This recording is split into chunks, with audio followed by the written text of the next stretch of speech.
Sisilip ka pa talaga sa bintana. Hayaan mo na lang sila. Gusto ko lang po malaman kung sino na naman ang kaaway ni Aling Tanya. Bakit kapag ba nalaman mo magbabago ba ang takbo ng buhay mo? Hindi naman po, Lola. Curious lang naman po ako malaman kung sino eh. Halos araw-araw na lang may kaaway ang babaeng yan. Kulang na lang buong barangay ang makaaway niya eh. Buti la, wala siyang nakakaaway sa mga kapitbahay natin. Paano lagi siyang pinagbibigyan para wala na lang gulo. Sa bagay nga, tayo hindi pwede basta magsiga at magagalit sila. Pero sila, ayos lang gawin ang gusto nila.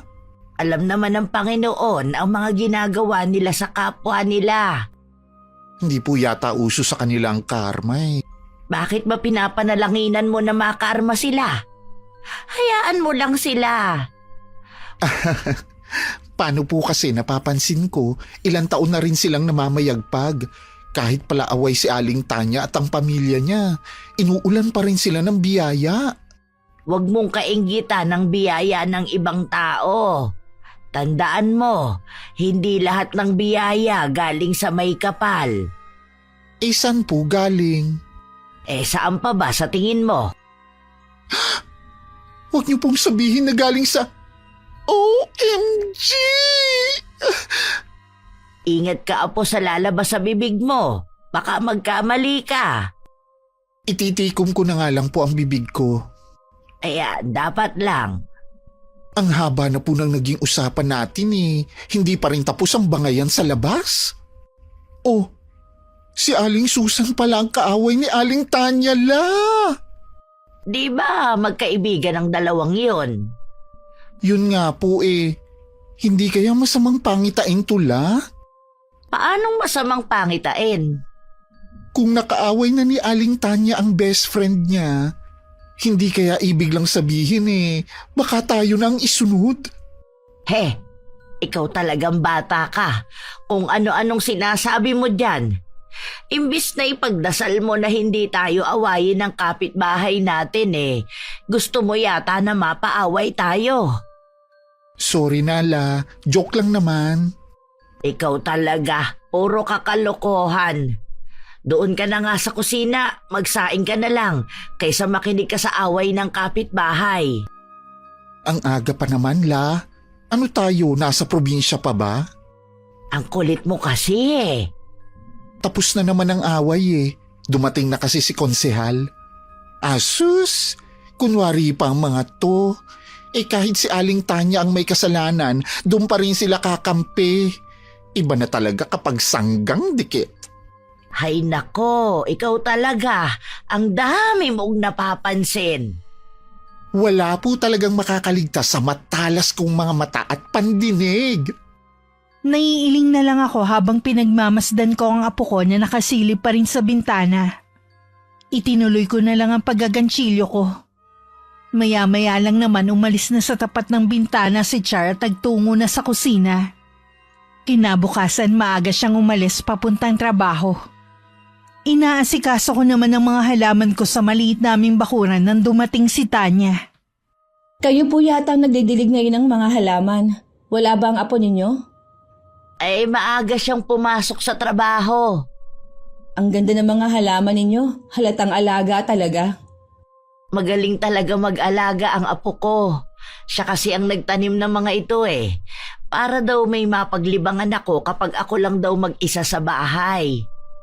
Wala lang po sana lumampas dito sa bakod. Kasi amin na tong lupa sa kabila Huwag kang mag-alala. Hindi pa naman nangyayari na lumampas sa mga sanga ng halaman ko sa labas ng bakuran ko. May iba nga pala ako.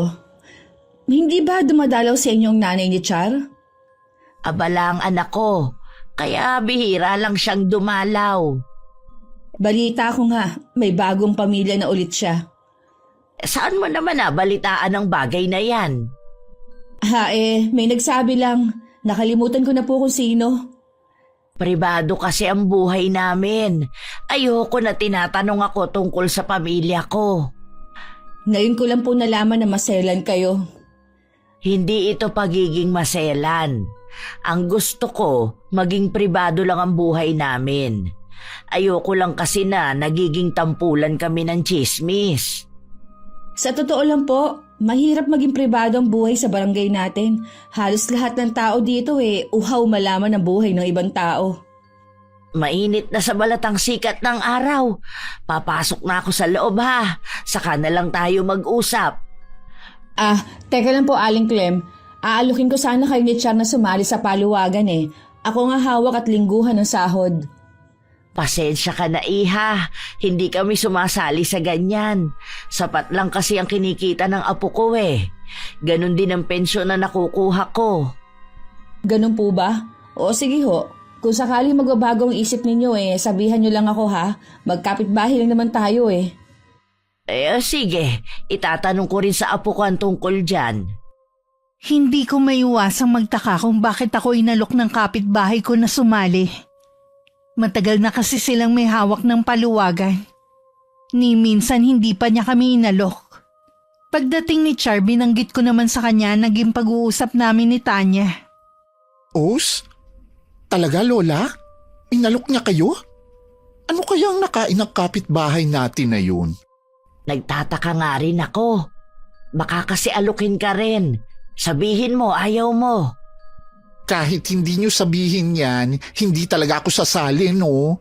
Imbis na wala tayong sakit ng ulo magkakaroon pa tuloy tayo? Binati niya nga rin ang mga halaman natin. Magaganda raw. Kapag may magandang sinabi ang kapitbahay natin, asahan niyo na may kailangan yun sa atin. Ano naman ang kailangan niya sa atin, Aber? Aba, ewan ko po. Hindi naman ako manghuhula. Ayoko talagang magkaroon ng kaugnayan sa kanila. Baka kasi dumating ang araw na tayo ang awayin. Naisip ko nga rin po yan. Oh, ano yun? May away na naman sa labas? Parang boses na naman ang kapitbahay natin. Masilip nga kung sino na naman ang kaaway niya. Aba, ang sekretary ng barangay na si Connie pala. Ano kayang pinag-aawayan nila? Mukhang may kinalaman sa pera. Mahirap talaga kapag pera na ang usapan. Ito naman kasing kapitbahay natin, malakas kasi. Kaya ayos lang na makaperwisyo siya ng ibang tao. Pero siya, ayaw niyang naaargabyado. Inuubos na yata niyang awayin ng mga tao dito sa barangay natin. Baka sa susunod, sila nang magkakapamilyang mag-aaway. Baka dumating ang araw na pati yung mga taong tumutulong sa kanya para maabsuelto siya sa kaso, aawayin na rin niya. Malamang, Lola. Sara mo na nga ang mga bintana. Baka makita ka nakasilip dyan. Ikaw pa ang mapag-initan. Sige po, La. Wala na rin naman bago Kumusta pala ang trabaho mo? Napansin ko na masaya ka nang dumating. Malaki po kasi ang tip ko ngayong araw. Bumili nga po ako ng pasalubong para sa inyo. Nakita niyo na po sa lamesa? Yung nasa supot ba? Ano ba ang laman nun? Yung paborito niyo pong empanada. Ay naku, salamat apo. Napakamaalalahanin mo talaga. Siyempre naman po. Kayo pa bang makakalimutan ko? Alam mo, inaalala ko nga kung paano kapag nawala na ako. Naku si Lola, dinalhan lang kita ng pasalubong nagdrama na. Matagal pa po ang buhay niyo. At kung sakali man na dumating ang araw na lilisanin niyo na ang mundong ito, kaya ko na pong pangalagaan ang sarili ko. Kahit nga po ngayon Subukan mo kasing makipaglapit sa nanay mo. May bagong pamilya na po ang inay. Ayoko nang makigulo pa sa kanila. Masaya na ako sa piling ninyo. Tama na yung paminsan-minsan nag-uusap kami. Ay siya, kung yan ang pasya mo di sige. Nang sumunod na araw, sunod-sunod ang nababalitaan namin ng apo ko na nagiging kaaway ng kapitbahay namin. Ipinagkibit-balikat na lang namin yun. Katwiran kasi namin basta hindi kami kasali sa gulo. Hindi ko akalain na darating ang araw na pati ang apo ko aawayin din niya. Char! Char! Lumabas ka dyan! Bakit ka ba sumisigaw? Wala rito ang apo ko. Ano ba ang problema mo? Nasa salon ba ang bakla mong apo, ha? Hindi siya pumasok sa trabaho. May importante kasi siyang pinuntahan. Ano bang kailangan mo sa kanya? May nakarating sa akin na ipinagkakalat niya na palaaway daw ako at bala ko ng awayin ng lahat ng mga tao dito sa barangay. Ano ba ang pakialam ng apo ninyo sa akin, ha? Kung sino man ang nagsabi niyan sa'yo, iharap mo sa akin ngayon mismo. Bakit pa? Ang gusto ko lang namang malaman kung ano ang motibo ng apo ninyo para gawin yon. Ako na mismo ang nagsasabi. Hindi yan sinabi ng apo ko. Ngayon, iharap mo sa akin ang taong nagsumbong sa'yo. Hindi na nga Ay kailangan... bakit hindi? Dahil wala naman talagang taong nagsabi sa'yo. Gawa-gawa mo lang yan. Aling Clem, Nananahimik kami rito, ha? Huwag mo kaming idamay sa magulo mong buhay. nananahimik din naman ako dito, ha? Tapos may magsasabi sa akin nun? Ang pagsabihan mo ang nagsabi sa'yo kung totoo man. Huwag kang mag-iskandalo rito. Parang pinalalabas ninyo na sinungaling ako. Nagawa-gawa ko lang ang sinasabi ko. Ganon na nga ang mangyayari kapag hindi mo inilabas ang taong tinutukoy mo. Kung hindi ka marunong mahiya, bigyan mo kami ng kahihiyan ng apo ko. Tahimik at simple lang ang buhay namin. Ni minsan wala kaming inagrabyado na ibang tao. Alam yan ng mga taga rito. Pagsabihan nyo na lang ang apo ninyo. Huwag ka mong gumaya sa iba na mahilig mangyalam sa buhay na may buhay. Rendahan mo rin ang bibig mo, Tanya. Hindi sanay ang apo ko sa iskandalo. Huwag mo siyang itulad sa'yo. Matalas din pala ang dila nyo. Akala ko pa naman sadyang tahimik lang kayo. Depende sa kaharap ko. Kung kinakailangan ipamalas ko ang talas ng dila ko alang-alang sa apo ko, gagawin ko. Maipagtanggol ko lang siya. Lumalabas tuloy na konsentidor kayong lola. Gaano mo ba ako kakilala, Tanya? Ho? Anong ibig ninyo sabihin? Tinawag mo akong konsentidora, hindi ba? Ha? Oho, kinukonsinti niyo naman talaga ang apo ninyo eh. Yung kabaklaan niya. Sa susunod, pakaisipin mo muna ang mga lumalabas sa bibig mo. Hanggat maaari, ayokong magkaroon ng kaaway dahil hindi mo gugustuhin yon kapag nakilala mo ko. Pagkatapos kong masabi ang mga dapat kong sabihin, binirahan ko na ng alis si Tanya. Kahit hindi ko nakikita, ramdam ko ang talim ng mga mata niyang nakasunod ng tingin sa akin. Nagingit-ngit naman ang kalooban ni Tanya na umuwi sa bahay nila. Anong nangyari?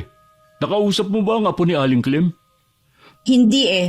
Wala sa bahay nila. Yung lola ang kausap ko. Sigurado ka ba na si Charan nagpakalat ng chismis tungkol sa'yo? Hindi. O hindi naman pala eh. Bakit sumugod ka dun? Anak ka naman ng... pinahiya mo lang sarili mo eh. Kilala maglola na yun na tahimik lang at walang kaaway. Sila pa napagdiskitahan mo. Sigurado naman ako na si Char yun dahil malimit ko siya makita na nakasilip sa may bintana nila. Malay mo naman curious lang yung tao. Kahit naman sino eh, mapapasilip sa bintana kapag nakarinig na nag-aaway. Ipinagtatanggol mo pa talagang baklang yun. Hindi naman sa pinagtatanggol.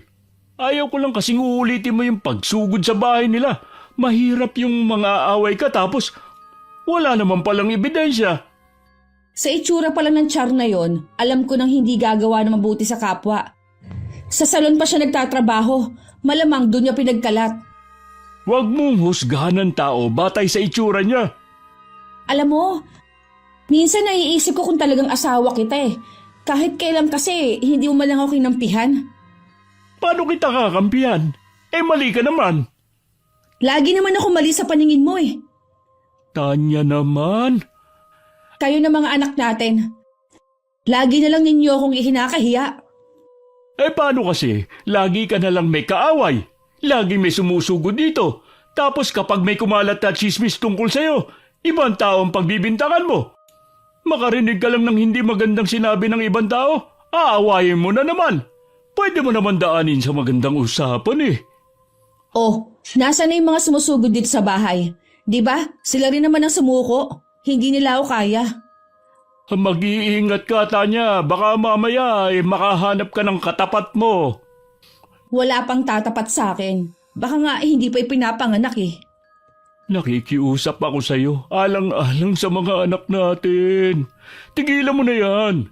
Baka dumating ang araw, layasan na nila tayo. Eh di lumayas sila.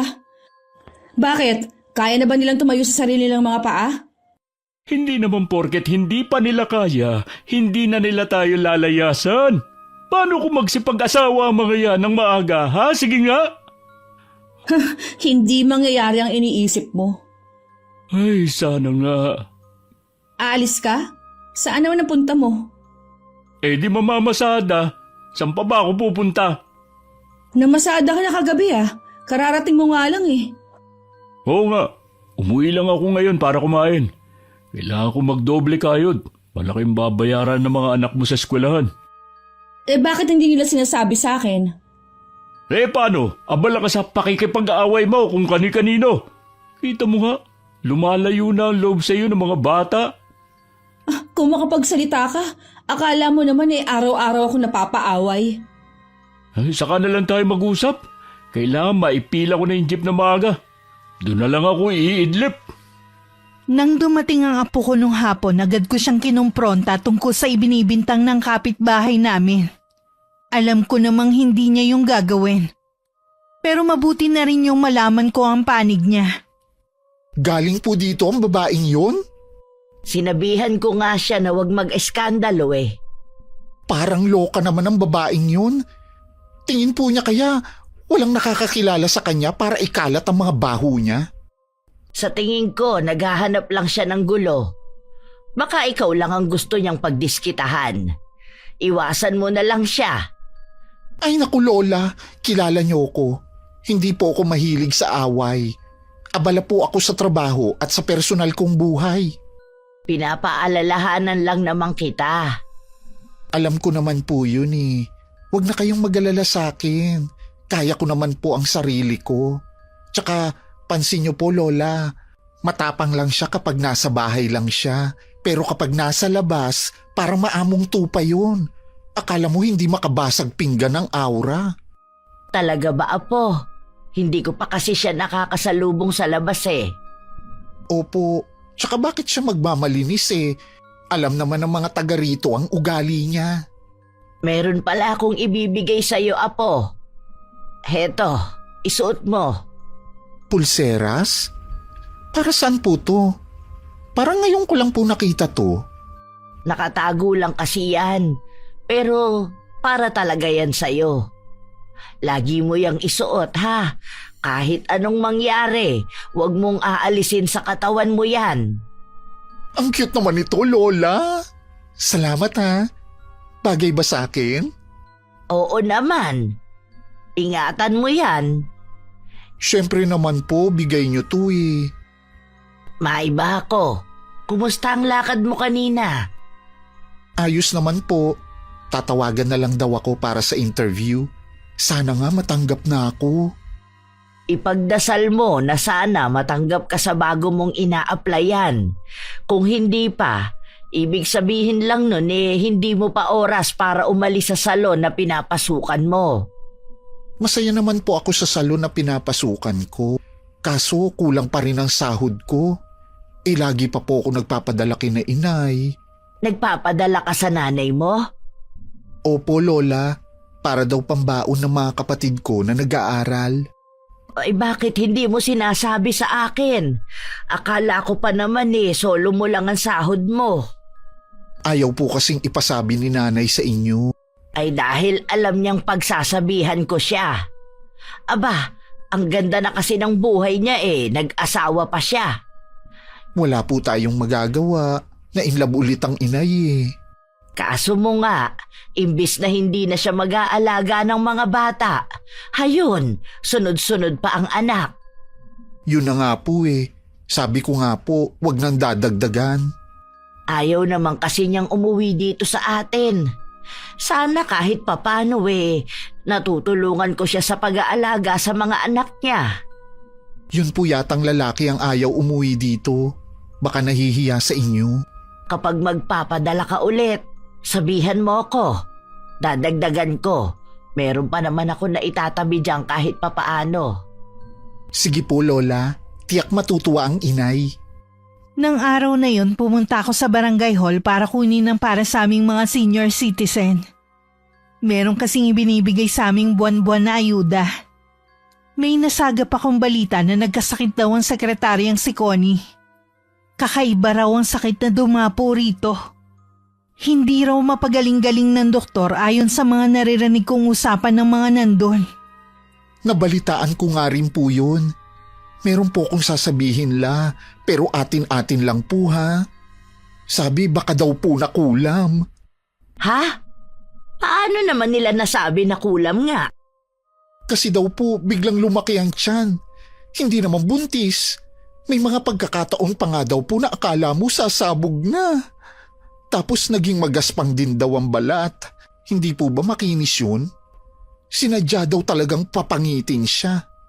May hinala ba sila kung sinong may gawa nun sa kanya? Wala naman daw po silang pinaghihinalaan. Baka daw kasi nakursunadahan lang. Tsaka baka hindi rin po sila naniniwala kasi lagi pa rin silang nagpapadoktor eh. Nakakaawa naman. Dapat sinubukan nilang lumapit sa albularyo. Hindi pa ba nila nahahalata na hindi mapagaling-galing ng doktor? Lola, mukhang nahihilig na rin kayo sa tsismis ha. Hindi pa rin. Kaya ko lang naitanong dahil narinig ko nga rin ang usap-usapan kanina. Lola, matanong ko kayo. Naniniwala ba kayo sa kulam o barang? Nung panahon niyo po ba meron ng ganon? Oo, meron na rin. Minsan nga, kapwa mangkukulam pa ang nag-aagawan sa kapangyarihan. Ngayon po kaya meron pa? Hindi ko lang alam, Apo. Sumasabay na rin kasi sila sa pagbabago ng panahon. Sabagay nga po. Basta ang mahigpit kong bilin sa'yo, wag na wag mong aalisin sa katawan mo ang pulseras na bigay ko sa'yo, ha? Opo, Lola. Kahit nga naliligo ako, hindi ko inaalis to. Mabuti naman kung ganon.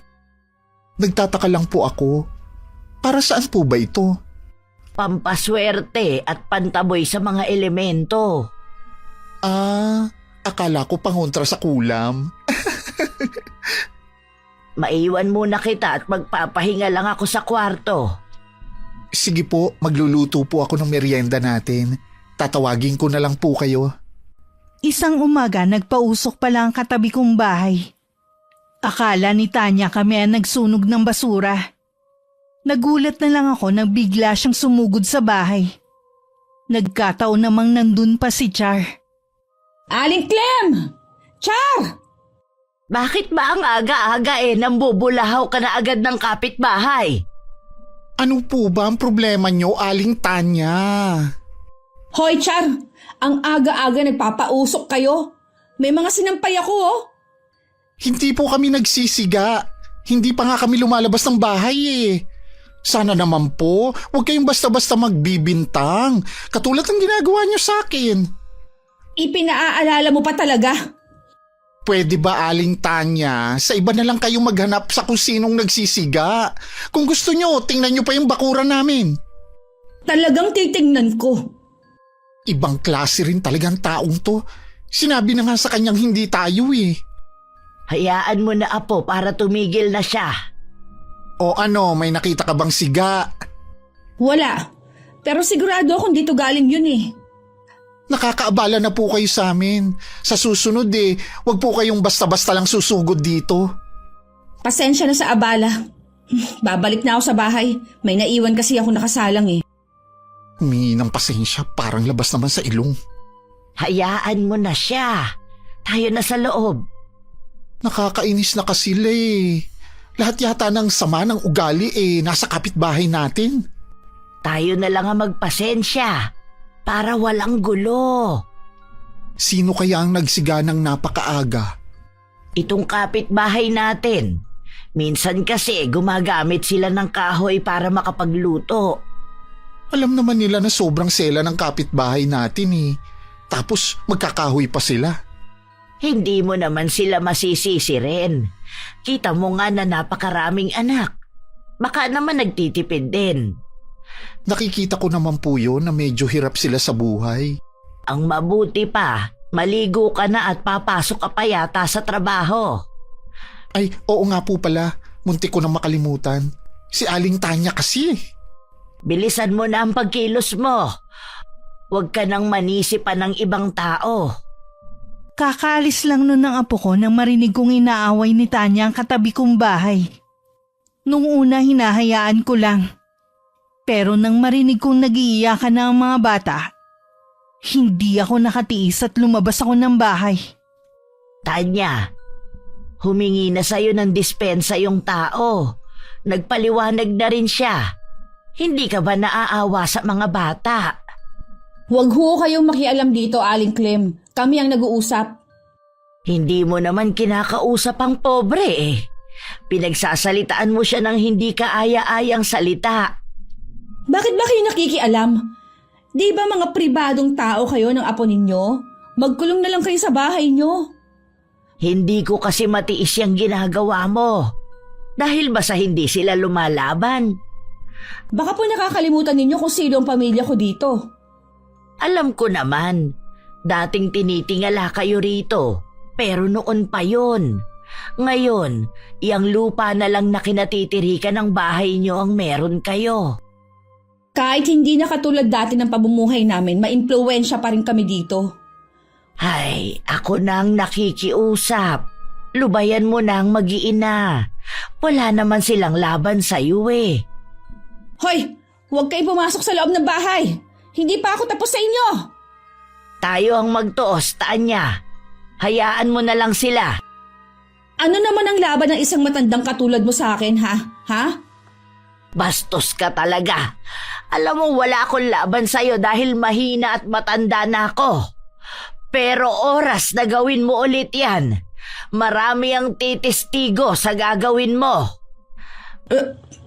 Bakit hindi ko kagad napansin na marami na palang tao? Masyado ka kasing nagpapadala sa galit mo eh. Kaya wala kang nakikita sa paligid mo. Tanya! Sabi ng anak mo, nandito kang araw. Ano na naman ba ito, ha? Pagsabihan mo ang asawa mo, David. Hindi na kasi tama ang ginagawa niya. Pasensya na kayo, Aling Clem. Bakit mo humihingi ka ng pasensya? Sila nga itong perwisyo sa atin eh. Mabuti pa, umuwi na tayo. Meron daw sasabihin sa'yo mga anak mo. Ano naman ang sasabihin nila? Nagpaalam na dun muna sila sa kanilang lola. Hindi na daw nila kaya ang ginagawa mo. Pati sila, apektado na. Hindi sila maaaring umalis ng bahay. Pinayagan ko na rin. Gusto lang nilang magpaalam sa'yo na maayos. Hindi ko maiwasang maawa sa mga anak ni Tanya. Pero siya rin naman ang may kasalanan kung bakit gusto na rin umalis ng mga bata. Nakarating din kay Char ang ginawang panunulak ni Tanya sa akin. Hindi ko na inalam kung paano niya nalaman. Parang gusto kong kalbuhin ang babaeng yon. Palampasin mo na lang. Ayoko na ng gulo. Bakit po kasi nangialam pa kayo? Hindi ko rin kasi matiis eh. Lalo't nag-iiyakan na ang mga bata. Siguro natatakot sa lakas ng boses ni Tanya. Mabuti na lang po ganun lang ang ginawa sa inyo ng babaeng yon. Dumating naman kasi si David kaya naawat siya. Narinig ko nga na aalis na ang mga anak niya. Titira na raw sa lola. Kahit mga anak hindi na rin matagalan ang ugali niya. Naaawa nga ako. Sana walang magmana sa ugali ng kanilang ina. Oo nga palala. Meron akong masamang balita sa inyo. Anong masamang balita, Apo? Isa po kasi ako sa natanggal sa salon. Kailangan po talaga magtanggal dahil mahina. Walang pampasahod sa mga tao. Marami na kasing nabibili online na ginagamit sa mga buhok kaya halos wala nang nagpupunta sa salon. Makakahanap ka rin ng bagong trabaho. Inaalala ko lang kasi ang pagpapadala kay inay. Kapag tumawag sa'yo, ako ang kakausap sa kanya.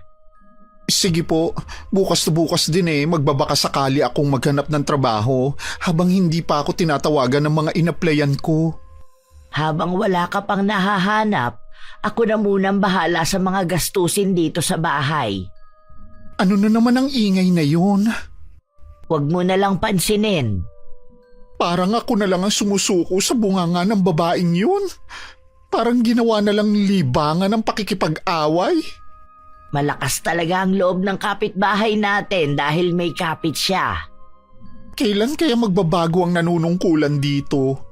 Kapag dayo walang boses, hindi pinapakinggan, basta bahala ka na lang sa buhay mo. Samantalang kapag taga rito at kadikit nila, kinakampihan pa nila. Kaya lumalaki ang ulo eh.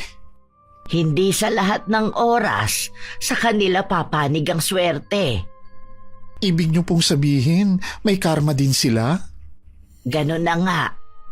Habang wala pang trabaho ang apo ko, naisipan niya muna mag-ihaw-ihaw sa tapat ng bahay namin. Sa 3 araw nagrereklamo na si Tanya sa amin. Binilinan ko naman ng apo ko na makipag-usap ng maayos para hindi na humaba ang gulo. Hoy, hindi ka pwede magtinda dito. Pumapasok ang usok sa loob ng bahay ko eh. Pwede niyo naman po siguro isara ang mga bintana at pinto para hindi pumasok ang usok. Pumapasok pa rin. Mahihi ka si David. Paano kapag lumala ang sakit niya? Tutulong ka ba sa pagpapagamot? Ano po ang gusto niyong mangyari, Aling Tanya? Kung hindi mo ililipat yung ihaw-ihaw mo sa ibang lugar, tumigil ka na sa negosyo mo. Ha? Ano po? Hindi ka naman siguro bingi, no? Aling Tanya, wala po akong trabaho sa ngayon, kaya po nagtsatsaga ako na magtinda para kahit papaano ay may kita ako. Kung hindi mo tatanggalin ang paninda mo, sa barangay tayo maghaharap. Bakit naman po kailangan paabutin pa sa barangay? Pwede naman tayong mag-usap ng maayos dito. Ang tigas kasi ng ulo mo eh. Ayaw mong sumunod na lang. Lahat na lang po inirereklamo nyo. Sana naman magkaroon kayo ng konsiderasyon sa kapwa nyo. Tigilan mo ako sa kaartehan mo. Oras na hindi mo yan alisin ngayon mismo, tatawag ako sa barangay. Sige po, ipapasok ko na nga ang mga paninda ko. Masaya na siguro kayo. Si Tanya ba yung kausap mo kanina? Opo, Lola. Bakit po kayo lumabas? Baka mamaya lalong lumala ang trangkaso ninyo. Gusto ko lang kasing makatiyak na si Tanya nga ang kausap mo. Siya nga po at gusto niyang ipatigil ang pagninegosyo ko. Pumapasok daw kasi ang usok sa bahay nila. Ito ngang kapitbahay natin na mas malapit hindi nagrereklamo eh. Gusto ko na nga po siyang patulan kanina kung hindi lang dahil sa bilin ninyo eh. Pasensya ka na, Apo. Gusto ko kasing iiwas ka sa gulo.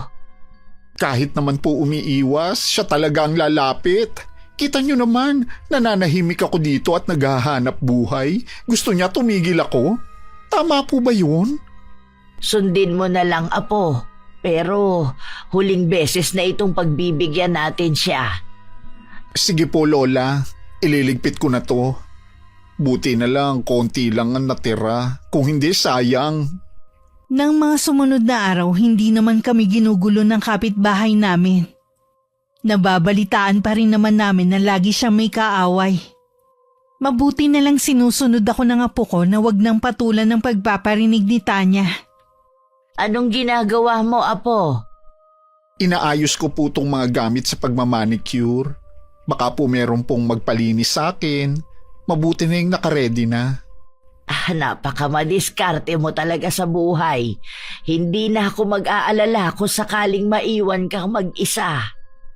Hayan na naman po kayo sa pagsasalita ng akala nyo eh. Mawawala na kayo sa mundo. Matagal pa kayong mabubuhay. Alam ko naman yun. Natutuwa lang kasi ako dahil hindi ka katulad ng ibang kabataan na puro barkada ang inaatupag. Kailangan po talagang kumayod, lalo na't buntis na naman ang inay. Ha? Kailan mo siya nakausap? Kahapon po habang wala kayo. Ang galing ang tumiming ng inay. Tumatawag kapag wala kayo. Hindi niyo tuloy siya makausap. Pambihira talaga ang nanay mo, oo. Hindi man lang talaga nag-iisip. Iyon na nga po eh. Kung kailan umidad, tsaka naman dumami ang anak. Bali pang 5 na po niya yung ipinagbubuntis niya. Sus Mariosep, Nakalima na nga agad ang inay mo. Sabi ko nga po pwede naman dito na lang si Jonah.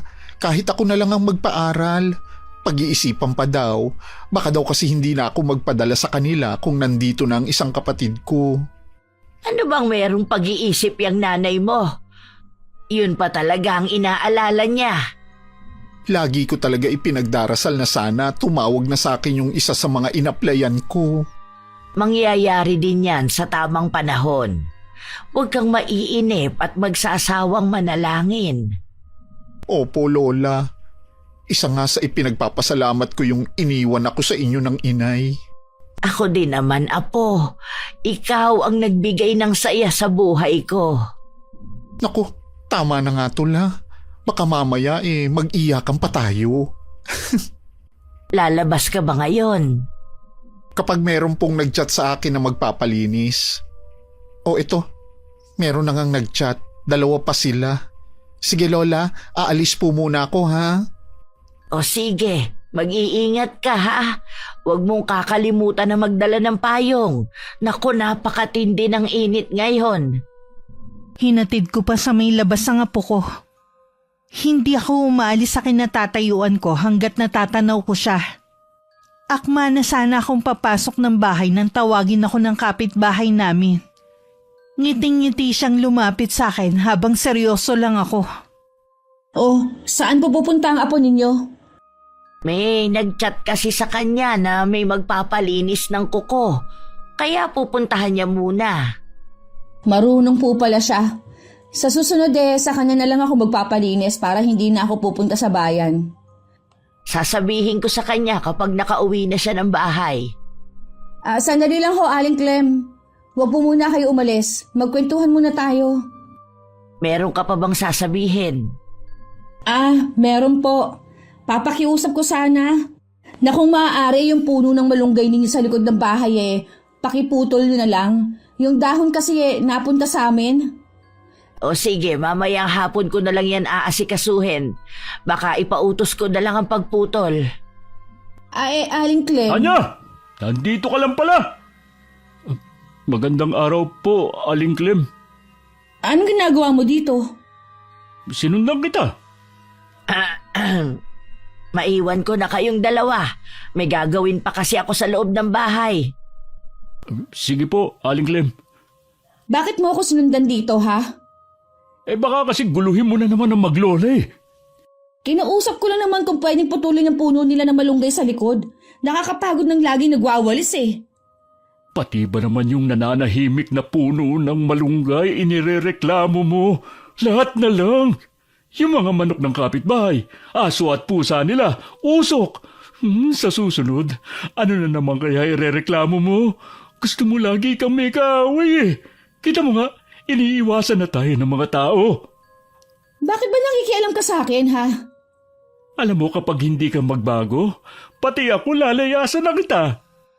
Bakit ba gano'n na lang kung ipagtanggol mo maglolang yan, ha? Kasi nananahimik lang sila. Hindi porket pinagbibigyan ka nila, ayos lang sa kanila mga ginagawa mo. Kung wala sa lugar ang pagreklamo ko, edi sana umalma ang mga yan. Hindi ka ba talaga titigil, ha? Kung hindi ha? Pues, bahala ka na sa buhay mo. Mag-isa ka sa bahay na yan. Teka lang, David.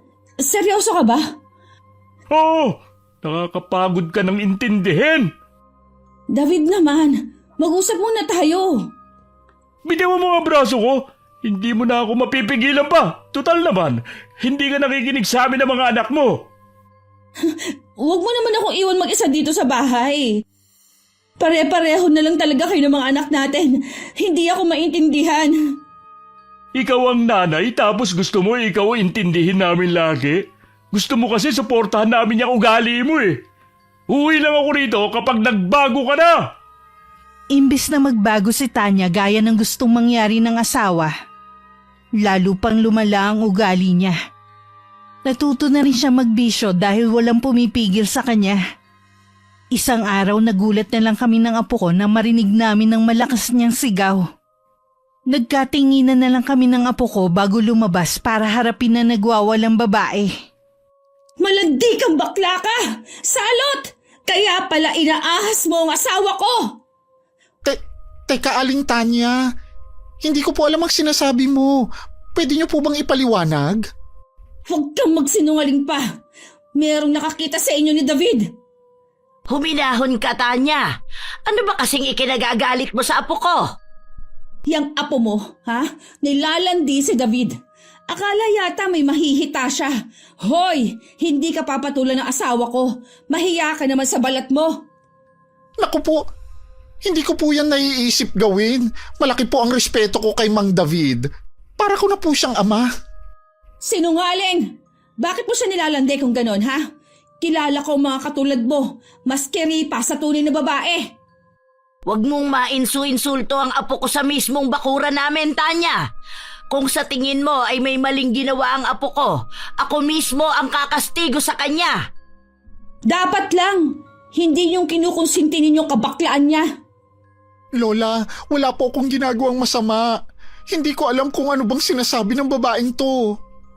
May mga saksi kung paano mo hawakan ang braso ni David. Sobrang lapit pa na mukha mo sa kanya. Ano, itatanggi mo pa? Mali po kayo ng iniisip nyo sa akin. Inalalayan ko lang po noon si Mang David dahil nahilo siya. Dalawa kami noon. Yung kasama kong isa kumuha lang ng tubig. Nagpapalusot ka pa? Sa tingin mo maniniwala ako sa'yo? Naniniwala ako sa sinabi ng apo ko.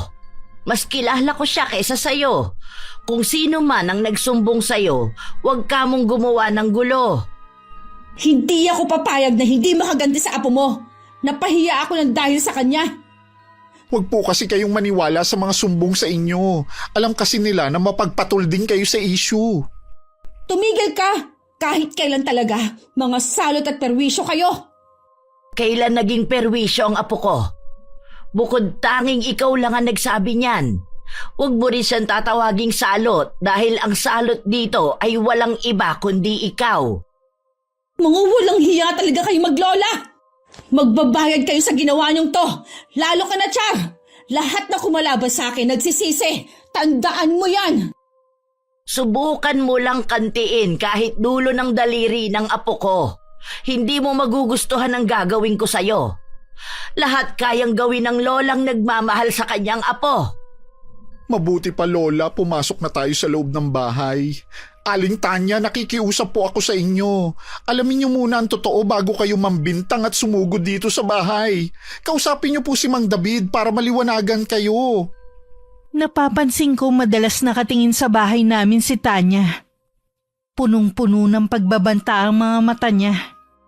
Hindi ko tuloy maiwasang mag-alala kay Char. Kulang na lang hindi ko siya palabasin. Kaya lang matigas din ang ulo. Kailangan daw niya maghanap buhay. Araw yun ng linggo. Niyaya ko ang apo ko na magsimba pero masama daw ang pakiramdam niya. Kaya ako na lang ang umalis. Pagbalik ko nakasalubong ko si Tanya na masama ang tingin sa akin. Nilampasan ko na lang siya. Pagdating sa bahay, naapoy ng lagnat si Char. Ano ba ang masakit sa iyo, apo? Maliban sa mataas ang lagnat mo. Buong katawan ko po masakit. Parang binugbog ang pakiramdam ko. Kukunin ko lang ang langis ko. Hihilutin ko ang buong katawan mo para makasingaw ang init. Kahapon okay pa naman ang pakiramdam ko. Hindi kaya sobrang pagod na rin. Lola naman, hindi naman po mabigat ang trabaho ko eh. Hindi ka naman nalilipasan ng gutom. Sobra-sobra pa nga ang tulog mo. Ay bakit nga kaya? Baka naman nahawaan lang ako sa labas. La, pwedeng pahilot din ang tiyan ko. Sumasakit kasi. Teka, pahiran natin ang langis. Anong nangyari dyan? Matigas na parang tabla ang tiyan mo ah. Umiikot na rin ang paningin ko sa hilo. Nasaan nga pala ang ibinigay ko sa iyong pulseras? Suot ko pa rin po. Parang alam ko na kung bakit ka nagkasakit. Mabuti na lang suot mo yan, kundi mas malala pa ang mangyayari sa'yo. Ano pong ibig niyo sabihin? Saka ko na ipaliliwanag. Magpagaling ka muna, apo. Nandito lang ako sa tabi mo. Minsan ito po yung namimiss ko. Tuwing nagkakasakit ako sobrang alaga ninyo sa akin. Aba syempre naman, apo kita eh. Aalagaan kita kahit damulag ka na. Lola talaga. Ano pang masakit sa'yo? Itong ulo ko po parang binibiyak naman ngayon. Kanina parang pinupukpok. Hihilutin ko at tatapalan ko ng dahon. Salamat la. Sarap nyo talaga maghilot. Ngayon naman inaantok na ako. O wag mong pigilan ang antok mo. Sige na, matulog ka na. Pagkising mo, magaling ka na. Nang makita ko nakatulog na ang apo ko, saka ako lumabas ng kwarto niya. Lumabas ako ng bahay. Pero sakto namang dumating si Tanya. Nakangiti siyang lumapit at binati ako. Saan po ang punta ninyo, Aling Clem? Sa tindahan lang sana. May bibilin lang na panahog sa lulutuin kong ulam. Bakit hindi nyo lang iutos kay Char? Natutulog pa kasi ang apo ko eh. Tanghali na nasa higaan pa rin siya. Masama po bang pakiramdam ng apo mo? Bakit mo naman naisip na masama ang pakiramdam ni Char? Ha? Kasi sabi ninyo nakahiga pa rin siya. Tanghali na talaga bumabangon ang apo ko kapag wala siyang gagawin. Bala ko po sana magpalinis sa kanya ng mga kuko. May lakad kasi ako mamaya eh. Bakit sa apo ko pa ikaw magpapalinis? Marami naman dyan na pwede mong kausapin. Ano po, kasi mas malapit kayo sa bahay namin. Tsaka tulong ko na rin sa kanya. Pagkatapos mong manggulo dito, pagbintangan ng apo ko na nilalandi ang asawa mo. Baka nakakalimutan mo, pinagbantaan mo rin siya. Kalimutan na lang natin ang nangyari. Wala na po yun sa akin. Hindi ako ganun kadaling makalimot, lalo't sangkot ang apo ko. Bakit ba parang kayo pang nagmamalaki ngayon ha? Aba, apo mo na nga ang may atraso sa akin eh. Walang atraso ang apo ko sa'yo o kahit kanino. Natural, apo mo. Kaya pagtatakpan mo mga kalokohan. Huwag mong ubusin ang pasensya ko, Tanya. Kilala mo ko pero hindi mo alam ang kaya kong gawin. Binabantaan niyo ba ako, Aling Clem? Baka hanggang salita ka lang. Ano bang magagawa ng isang matandang katulad ninyo? Marami akong kayang gawin kaya huwag mong subukan kantiin ni dulo ng daliri ng apo ko. Magkakasubukan tayo. Bakit ang tapang niyo yata ngayon, ha? Dahil apo ko na ang pinupuntirya mo. Hindi po yan totoo. Hindi ako basta nagagalit kung walang ginagawang masama ang apo ninyo. Hindi mo nga kayang patunayan yung mga ibinibintang mo eh. Nasanay ka kasi na laging pinagbibigyan. Hindi sa lahat ng oras, laging nakapanig sa'yo ang swerte. Dahil marami nang dumadaang mga tao kaya siguro na nahimik na lang si Tanya. Sumagi tuloy sa isip ko marunong din pala siyang mahiya. Sa tindahan nga ako nagpunta at binilhan ko ng makakain si Char. Sigurado kasing gugutumin siya pagising niya.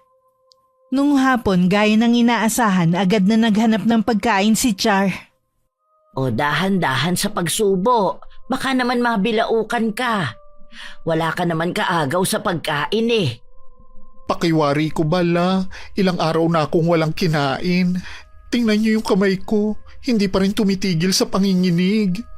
Kaya nga nagluto ako ng paborito mo at nagsaing ako ng marami. Baka po maubusan ko kayo ng kanin, Lola. Ayos lang, pwede naman ako magsaing mamaya. Pagkatapos mong kumain, magpahinga ka muna at saka ka maligo. May pinakuluan ako mga dahon-dahon dyan, yun ang ipaligo mo. Para saan po yung mga dahon? Iwas binat at para makaiwas na pasukan ka ng hangin. Yung ulo mo ang una mong buhusan. Tapos, huwag mong tatanggalin yung pulsera habang naliligo ka. Sige po, Lola. Susundin ko ang sinabi ninyo kahit hindi ko po maintindihan. Hindi ka naman kasi pwedeng lumabas ng bahay hanggat hindi ka nakakaligo. Ano po kaya ang naging sakit ko, La? Kung hindi kita naagapan, naku malamang baka naglalakad ka na ng nakahubo sa kalsada. Po? Parang nababaliw? Ganun? Oo, meron kasing gustong sumalbahe sa'yo eh. Gusto niya mawala ka sa tamang katinuan. May gusto po bang kumulam sa akin? Ganun na nga. Nakatulong din sa'yo ang pulseras, kaya mahigpit ang bilin ko na wag mo yang aalisin sa katawan mo. Sino kaya ang gumawa nito sa akin? Wala naman akong nakakaaway, maliban sa kapitbahay natin. Kung sino man ang taong yon, hindi kanya magagalaw. Mabuti po, Lola, may alam kayo kung paano ko kontrahin ang kulam. Huwag mo na lang mabanggit sa ibang tao ha. Wala kasing nakakaalam kahit ang inay mo. Saan niyo po natutunan yan, Lola? Namana ko pa sa aking lola. Pero hindi ko naman talaga ginagamit. Lalo na sa panahon ngayon na wala nang naniniwala sa mga katulad ko. Para po sa akin, isa yung biyaya. Ang swerte ko po talaga sa pagkakaroon ng lolang katulad ninyo. Siya, bilisan mo na sa pagkain mo. Kailangan bago lumubog ang araw, nakaligo ka na. Tapos na rin po ako. Magpapahinga lang ako sandali.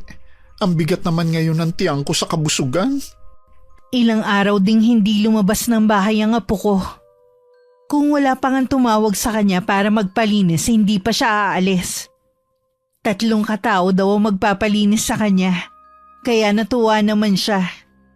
Nung hapon habang nagdidilig ako ng mga halaman, biglang dumating si Char. Akay-akay ng 2 kaibigan. Binugbog daw ang apo ko. Sabihin mo, apo, sinong may gawa nito sa'yo? Bakit ayaw magsalita ng 2 mong kaibigan? Si Tanya po, Lola, ang may gawa nito sa akin. Kasama niya po yung 2 niyang kapatid. Inabangan nila ako habang papunta ako sa huling customer ko. Sinabihan ko na siya, pero hindi siya nakinig sa akin. Imbis na kami ang kampihan sa barangay, kami pa ang napasama. Sabihin mo sa akin, apo, kung sino-sino sila. Isama niyo na po si Kapitana. Tinatawanan pa ang itsura ko. Sinabihan pa ako na malayo naman sa bituka, kaya pinauwi na nila ako imbis na dalhin sa ospital. Kahit kailan, hindi naman talaga maganda ang pamumuno ni Kapitana sa barangay natin. Puro na lang siya kamag-anak, mga kaibigan at mga kadikit niya ang pinapaboran niya. Oo nga po. Nakakapagsisi na siya ang ibinoto ko nung nakaraang eleksyon. Mula ngayon, ayoko na munang makikisalamuha ka sa mga taga rito. Magsasampa po ba tayo ng kaso, La? Wala rin namang mangyayari eh. Hindi rin naman natin makukuha ang hustisyang nararapat sa iyo. Kung ganun po, hahayaan na lang natin. Ako ang magbibigay ng hustisya sa iyo. Uumpisahan ko kay Kapitana. Ano pong gagawin niyo, La? Mabuti pang wala kang nalalaman, apo. Magpahinga ka na muna. Lola, may kumakatok po. Sige na, magpahinga ka na. Titingnan ko lang kung sino ang tao sa labas. Sige po, La. Hindi ko inaasahan na si David ang mapagbubuksan ko ng pinto. Hindi niya masalubong ang mga titig ko at tila nahihiya. Kahit galit ako sa kanyang asawa, pinatuloy ko pa rin siya. Anong sadya mo, David? Nabalitaan ko po ang nangyari. Sinabi sa akin ng anak ko. Walang kapatawaran ang ginawa ng asawa mo at ng mga kasama niya sa apo ko. Ipagdasal mong hindi malubha ang kalagayan niya. Dahil kung hindi, magbabayad ng malaki ang asawa mo. Kaya nga po ako narito para magbigay ng tulong pinansyal. Ako na rin po ang humihingi ng dispensa sa ginawa ng asawa ko. Bakit hindi siya ang humarap sa akin ngayon? Nahihiya po siya na humarap sa inyo eh. Meron pa bang kahihiyan ng asawa mo? Sa dami ng nakaaway niya? Pinagsabihan ko na rin po siya. Pinaliwanagan ko na rin na hindi totoong bintang niya sa apo niyo. Katunayan nga po niyan, nagpapasalamat pa ako kay Char. Kung hindi dahil sa kanya, baka mas malala pa nangyari sa akin. Noon mo pa sana yan sinabi sa asawa mo. Hindi na sana umabot sa ganito. Nagagalit din po kasi ako sa kanya kaya hindi ako nakikipag-usap. Patawarin niyo po ako. May kasalanan din ako sa nangyari. Hindi nagtagumpay ang asawa mo na kulamin ng apo ko, kaya binugbog na lang niya. Akala mo ba hindi ko alam ang sikreto ng asawa mo? Paano niyo po nalaman ang tungkol sa bagay na yan? Huwag ninyong maliitin ang kakayahan ko. Hindi niyo ako lubusang kilala. Nang gabing yon habang magkausap kami ni David, dumaing na matinding pananakit ng ulo si Char at pagsusuka. Kaya napilitang kaming dalhin siya sa ospital. Lumabas sa CT scan na may namumuong dugo sa utak niya. Kailangan di umano siyang operahan sa lalong madaling panahon. Sa tindi ng galit na nararamdaman ko ni ayaw pumatak ng mga luha ko. Nangako naman si David na siya ang gagastos sa lahat. Kahit nung magpaalam siyang uuwi muna ni hindi ko man lang siya sinulyapan. Bakit ngayon ka lang umuwi? Dinala namin sa ospital si Char, kaya ngayon lang ako. Asus, nagpadala pa talaga. Sobrang arte naman ng baklang yun. Kailangang operahan si Char dahil sa pamumuo ng dugo sa ulo niya. May mga nakapagsabi na hinampas mo ng kahoy yung si Char. Nadala na kasi ako ng galit ko. Hindi ko alam kung nagawa ko ba talaga yun. Oo, ginawa mo. Tingnan mo resulta ng pakikipag-away mo. Paano kung mamatay ang apo ni Aling Clem? Anong gagawin mo? Hindi ko nga sinasadya. Kasalanan naman kasi niya eh. Paano naging kasalanan ni Char? Kasalanan niyan tulungan ako nang mahilo ko na hindi mabagok ang ulo ko? Anong sabi ng doktor? Gagaling daw ba si Char? Kailangan muna siya maoperahan para matanggal ang dugo sa utak. Doon palang malalaman ang resulta. Saan naman kaya sila kukuha ng pampaopera? Nag-iisip ka ba talaga? Ha? Sino ba sa tingin mo dapat managot? Natural, inako ko na lahat ng gastusin sa pagpapagamot kay Char. Hindi mo naman yun gagawin eh. Ano? Saan naman tayo kukuha ng pera? Hindi naman tayo mapera eh. Yun na nga eh. Hindi tayo mapera, pero ang lakas ng loob mo na manakit ng kapwa mo. Ilang beses ko bang sasabihin sa'yo na hindi ko ginusto ang nangyari? Hindi mo nga ginusto, pero plinano mo muna na kulamin si Char. Nung hindi ka nagtagumpay, pinagtulungan niyo siyang bugbugin. Paano mo nalaman yan? Mismong si Aling Clem ang nagsabi. Mukhang matagal na niyang alam ang sikreto mo. Kaya siguro hindi tumalabang kulam na ginawa ko sa apo niya. Baka may alam din siya na pangontra. Posible. Hindi lang yun. Nagbanta rin siya. Hindi ko alam kung anong gagawin niya sa inyo para makaganti. Tutulungan mo na nga siya para maipagamot ang apo niya eh. Tapos gaganti pa siya. Kung ipapakulong niya ako, hindi lang ako ang dapat na ipakulong niya, pati mga kasama ko. Hindi mo ba naiintindihan ang sinabi ko? Lahat kayo pagbabayarin niya sa nangyari sa kanyang apo. Hihingi na lang ako ng tulong sa mga kamag-anak namin para maabsuelto ako sa kaso. Kung sakaling magreklamo yan si Aling Clem. Kung nakinig ka lang sana noon sa akin, hindi na aabot sa ganito lahat. Huwag mo na nga akong sisihin pa. Nangyari na eh. Humanap na lang tayo ng solusyon. Ibebenta ko ang jeep para pandagdag sa gastusin sa ospital. Ha? Pero doon mo kinukuha ang panggastos sa mga bata. Paano mga anak natin? Ang pag-aaral nila. Baka tumigil muna sila sa pag-aaral. Hindi pwede. 1 taon na lang magtatapos sa si Reggie sa college. Anong gagawin ko? May naiisip ka ba solusyon? Subukan mo mangutang kay Kapitana. Tutal, dahil sa kanya kaya malakas ang loob mong gumawa ng gulo dahil alam mong lagi kang kakampihan. Bakit kailangan mangyari to? Pati mga anak natin apektado. Noon pa naman sila apektado. Pero nakinig ka ba sa pakiusap namin? Sarili mo lang iniisip mo. Ikaw ang gumawa ng problema, pero lahat tayo damay. Napahagulgol na lang sa takot at pag-aalala si Tanya.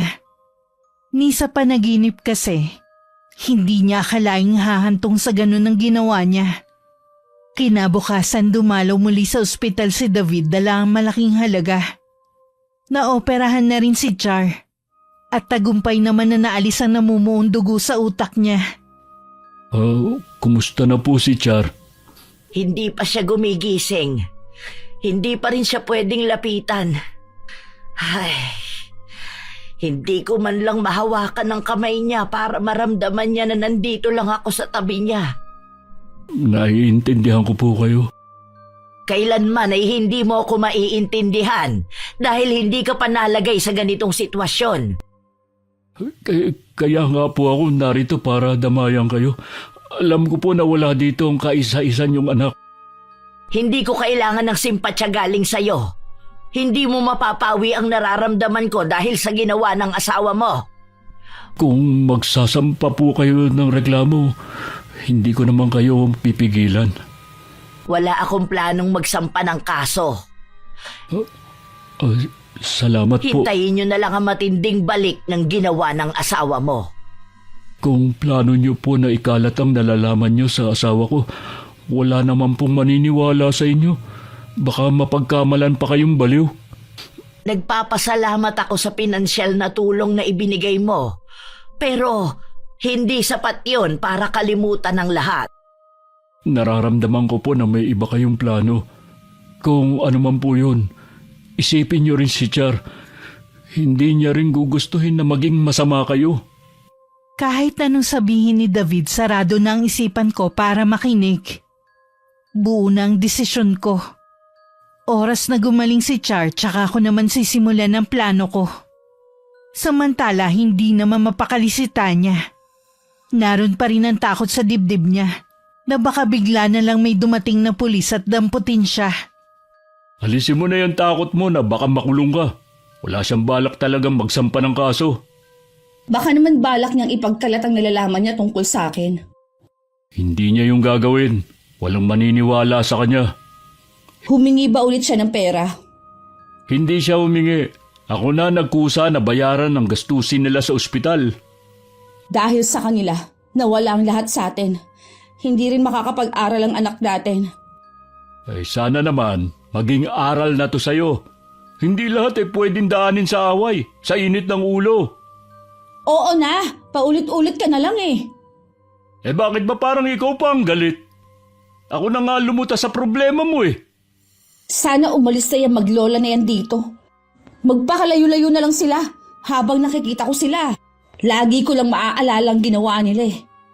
Talagang sila pa ang sinisisi mo? Sino ang sisisihin ko?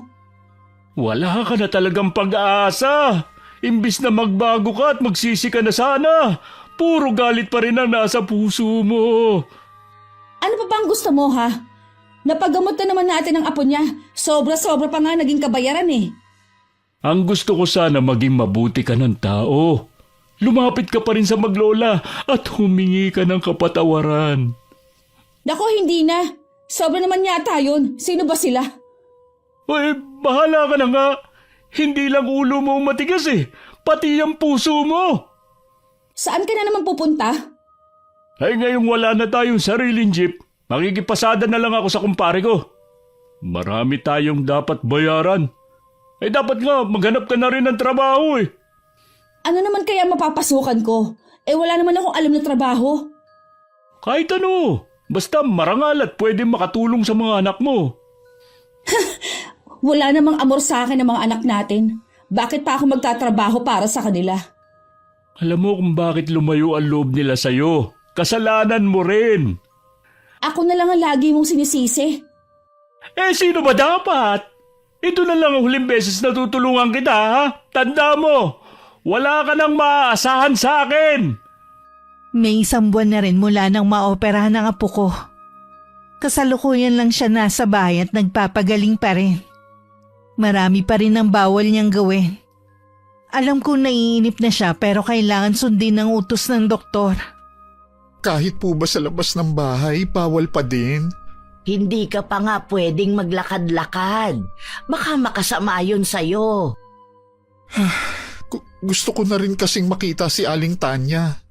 Hindi na siya dumadaan sa tapat natin. Lagi ring sarado ang bahay nila. Mukhang umiiwas siya Sige na po, Lola. Maglalagay lang ako ng plastic na upuan. Naiinip na talaga ako dito sa loob ng bahay eh. Sige na nga. Tamang-tama, magdidilig din ako ng mga halaman. Salamat la, pinagbigyan niyo ako. Ako na ang magdadala sa upuan. Dahan-dahan ka lang sa paglalakad. Lola, may nagkukumpulan. Mukhang may pinag-uusapan sila. Hindi ka na nasanay sa mga tao na yan. Si Kapitana daw, na-aksidente at patay na. Para ka na ring nakagante, Apo. Teka lang Lola, makikinig lang ako. Sige lang, magdidilig lang ako dito. Ang tindi pala nang nangyari sa kanya. Naghahalusinasyon daw na hinahabol siya ng napakaraming insekto bago sinalubong ang paparating na kotse. Nalulungkot ka ba? Hindi naman po. Sa totoo lang la, may galit pa rin po ako sa kanila. Sana nakakapagtrabaho na ako ngayon, pero dahil sa kanila, alagain patuloy ako ngayon. Hindi naman habang buhay na alagain ka eh. Mahaba lang ang pahinga na kailangan mo. Wala akong mapaglibangan kundi ang makinig sa tsismisan ng mga tao sa tapat natin. Kahit papano nakakabalita ka. Naaalala ko tuloy kung paano ako pagtawanan ni Kapitana noon. Siguro, mas nakakatawa ang itsura niya ngayon dahil sa lasug-lasug daw kasi ang katawan. Akala niya kasi kaya siyang iligtas ng posisyon niya sa barangay. Siguradong matatakot na ang ibang gumawa sa'yo ng masama. Natatakot sila dahil baka sila naman ang balikan ng karma? Yun po bang ibig niyong sabihin? Oo Apo, ganun na nga. Nang mahimbing na ang tulog ni Char, bumangon na ako sa higaan. Gabi-gabi ko yung ginagawa nang hindi namamalayan ng apo ko. Sa likod ng bahay, doon ko isinasagawa ang orasyon para sa paghihiganti sa mga taong gumawa ng masama sa apo ko. Muli kong pinakawalan sa kadiliman ng gabi ang mga alaga kong insekto para maghasik ng lagim. Kinabukasan, balita sa buong baryo ang nangyari sa dalawang kapatid ni Tanya. Naabutan daw sila na wala ng buhay. Nilalangaw na rin at tinuuod na ang mga katawan. David! Sigurado ako. Ako na ang susunod sa kanila. Pinaparusahan na ako. Papatayin niya rin ako. Huminahon ka lang. Walang papatay sa'yo. Nandito lang ako para sa'yo. Hindi aksidente ang nangyari kay Kapitana. Pinatay siya. Alam ko yun. Ilang beses niyang sinabi na parang may bumubulong sa kanya. Sinabihan daw siya ng albularyo na may bumabarang sa kanya. Masyado daw mabagsik ang taong yun. Hindi kayang labanan. Pero sino naman ang gagawa nito sa kanila? Hindi kaya si Aling Clem? Pero mahigit 1 buwan na ang nakakalipas. Kung gusto niya maghiganti, sana noon pa. Wala nang ibang gagawa nun kundi ang matandang yon. Gusto niya kaming paghigantihan. Tingnan mo nangyari sa mga kapatid ko. Wala siyang awa. Maliliit pa mga anak nila. Paano na sila? Kung totoo nga na si Aling Clem ang nasa likod ng lahat ng ito, kailangan natin siyang kausapin at humingi ng kapatawaran. Bakit tayo hihingi ng kapatawaran, ha? Pinatay niya si Kapitana at ang 2 kong kapatid. Wala siyang puso. Kung hindi natin gagawin, isusunod ka na nga niya. Gusto mo ba yun? Ayoko. Pero natatakot ako lumapit sa kanya. Baka kung anong gawin niya. Kailangan mo maging matatag. Yun lang ang paraan para lubayan ka niya. Ikaw na lang makipag-usap sa kanya. Ayoko talaga sumama. Isipin mo naman ang mga anak mo. Ayaw mo ba silang makasama ng matagal? Gusto. Kaya lang mas naging ibabaw ang takot sa puso ko. Magbalik loob ka sa Panginoon. Isuko mo lahat ng nasa puso mo. Tsaka ka humingi sa kanya ng kapatawaran. Napakasama ko, David. Paano niya ako makikinggan? Magtiwala ka lang sa kanya. Manalig ka. Sa kabila ng lahat, hindi mo pa rin ako iniwan. Nanatili ka sa tabi ko. Patawarin mo ako kung hindi man ako naging mabuting asawa at ina ng mga anak natin. Ang mahalaga, nagsisi ka na at handang magbago. Nang araw na yun, isang kakaibang karamdaman ang dumapo kay Tanya. Bigla na lang siyang nanigas at hindi makatayo. Nagkaroon na rin ng mga sugat ang buong katawan niya at may masangsang na amoy na lumalabas. Nararamdaman ko na hindi na ako magtatagal. Matutulad din ako sa dalawa kong kapatid. Oras na lumabas sa mga insekto sa mga sugat ko. Yun na ang katapusan ko. Huwag mo sabihin yan. Kailangan ka pa namin ng mga bata. Sabihin mo na lang sa kanila na mahal ko sila. Patawarin ka mo nila ako kung hindi ako naging mabuting ina. Tinawagan ko na sila. Papunta na sila rito. Pakisabi rin kay Aling Clem at Char. Patawarin nila ako. Nagsisisi na ako. Pupuntahan natin sila. Hindi ako maaaring lumabas sa bahay nito. Oras na gawin ko yun, mapapabilis lang ang kamatayan ko. Gusto ko pang makita ang mga anak ko sa huling sandali. Ako na lang ang pupunta sa bahay ni Aling Clem. Nandito na pala mga anak natin. Oh, bantayan niyo muna ang mama niyo, ha? May kailangan lang akong gawin. Hindi na sinagot ni David ang mga tanong ng mga anak. Nagmamadali na siyang lumabas ng bahay patungo sa amin. Nang mga oras na yun, kasalukuyang kami nagkukwentuhan ni Char nang dumating siya sa bahay namin. Anong ginagawa mo rito? Alam ko po na kayo ang bumabarang kay Tanya. Lumuluhod po ako sa inyong harapan. Patawarin niyo na po ang asawa ko.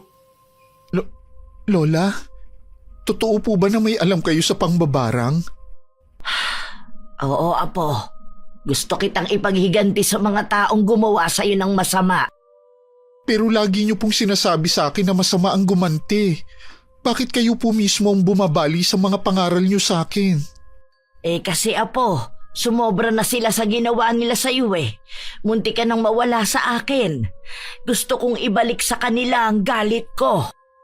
Hindi niyo po ba kayang patawarin si Aling Tanya? Si Mang David naman po ang gumagastos sa pagpapa-ospital ko. Akala ko ba'y galit ka sa kanila? Hindi ka rin naaawa sa sinapit nila. Dahil akala ko po sa natural sila namatay. Hindi ko po alam na kayo ang may gawa nun. Ayoko po na maging masama kayo. Wala akong lola na masama. Patawarin mo ko, Apo. Nagpadala ako sa matinding galit ko. Nagpatong-patong na ang nararamdaman ko sa puso ko Ako na lang ang parusahan niyo, Aling Clem. May kasalanan din ako sa nangyari sa asawa ko. Hindi ko siya nagawang kontrolin sa ginagawa niya sa kapwa niya. Pero maniwala po kayo. Nagsisisi na siya ngayon. Tinatanggap na niya ang kanyang kamatayan. Sapat na sa kanya na makita sa huling sandali ang mga anak namin. Sa kabila ng pagiging mambabarang ko, gusto ko pa ring mamuhay ng normal. Patawarin mo ko kung may mga buhay nang nagbayad. Kung nalaman ko sana ng mas maaga, napigilan sana kita lola sa mga plano mo. Dahil sa akin kaya mo naisip na barangin sila. Huwag mong sisihin ang sarili mo. Ang punot dulo nito ay walang iba kundi si Tanya. Ang ugali niya ang dahilan kung bakit tayo umabot sa ganito. Magkaganon man, patatawarin ko siya alang-alang sa apo ko. Babawiin ko ang sumpa ko sa kanya. Salamat po, Aling Clem. Tatanawin ko po malaking utang na loob ang ginawa niyong ito. Char, salamat din sa iyo. Ikaw ang dahilan kung bakit nagbago ang isip ng lola mo. Wala po yun. Ginawa ko lang po ang tama. Babalikan ko na po, mag-iin ako sa bahay. Salamat lola. Binawi niyo ang barang kay Aling Tanya. Bigyan pa rin po natin siya ng pagkakataon na magbago. Kaya lang, meron nang nakakaalam ng sikreto ko. May palagay po ako na hindi sila magsasalita. Nakita naman nila ang bagsik ng kapangyarihan niyo. Hindi sila mangangahas na ipagkalat ang nalalaman nila. Tama ka, Apo. Sige na, matulog ka na. Kailangan mo pa ng maraming pahinga para manumbalik ang lakas mo. Samantala nadatnan ni David na nag-iiyakan ng kanyang mag-iina. Nawala na rin ang mga sugat sa katawan ni Tanya. Kinabukasan din pumunta ang mag-asawa sa bahay. Umiiyak na yumakap sa amin ng apo ko si Tanya. Patawarin niyo po ako, Aling Clem. Char, pinagsisisihan ko na po ang mga nagawa ko. Napatawad ka na namin ng apo ko. Patawarin mo rin ako kung 3 tao ang nawala ng dahil sa akin. Kasalanan ko po kung bakit nangyari sa kanila yon. Walang dapat sisihin kundi ako. Huwag po kayong mag-aalala. Wala kaming pagsasabihan sa totoo ninyong pagkatao. Salamat kung ganon. Mahirap man kalimutan ang pangyayaring ito. Sana, ibauna natin sa limot ang lahat. Opo, Aling Clem. Sana umpisa na rin ang magandang samahan nating magkakapitbahay ang pangyayaring ito. Pangako po, magiging mabuti na akong kapitbahay sa lahat. Isang matinding aral na sa akin ang pangyayaring ito sa buhay ko. Salamat naman po at nagkasundo na rin tayong lahat. Hindi man naging maganda ang simula. Nagpapasalamat na rin ako na sa huli mas pinili pa rin namin na magpatawad. Bagamat nasa iisang barangay at magkalapit bahay lang, bihira na rin kami magkita ng kapitbahay naming si Tanya. Hanggang magkaroon ng trabaho si Char sa malayong lugar. Para makalimot sa mga nangyari, sumama na rin ako sa aking apo. Alam kong malaking kasalanan na nagawa ko. Pero nakahanda na ako sa malaking parusang naghihintay sa akin. Wakas.